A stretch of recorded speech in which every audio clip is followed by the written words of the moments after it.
सही चिंतन, शुद्ध चिंतन बहुत दुर्लभ बात है। आदमी सही ढंग से सोच नहीं सकते, और जब सही चिंतन नहीं करते तो फिर अकारण तनाव आ जाता है, समस्याएं आ जाती है, दुख भी हो जाता है, कारण कि चिंतन यथार्थ नहीं है।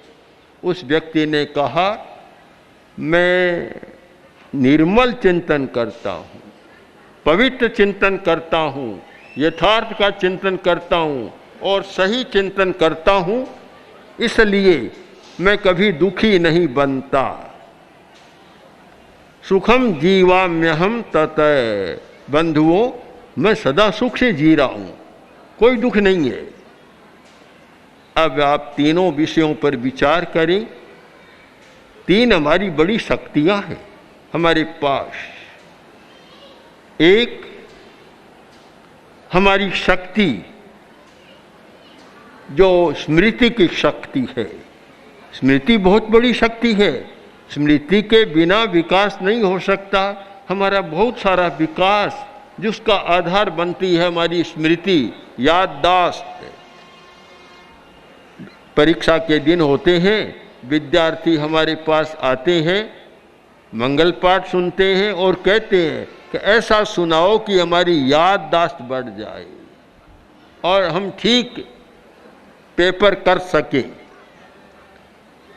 स्मृति की आवश्यकता, व्यापार में आवश्यकता, सब में स्मृति की आवश्यकता।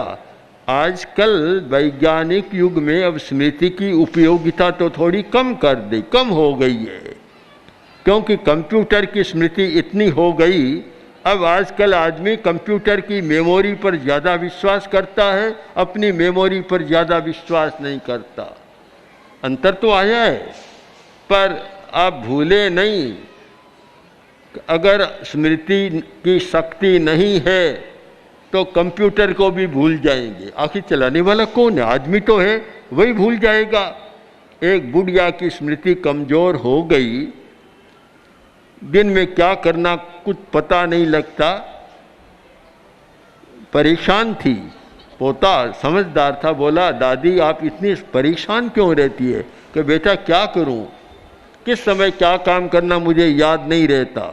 उसने कहा चिंता मत करो, मैं एक पन्ने में सारा लिख कर दे दूंगा कि सुबह से लेकर शाम तक क्या करना है, एक पन्ने में लिख कर दे दूंगा और आपकी चिंता दूर हो जाएगी।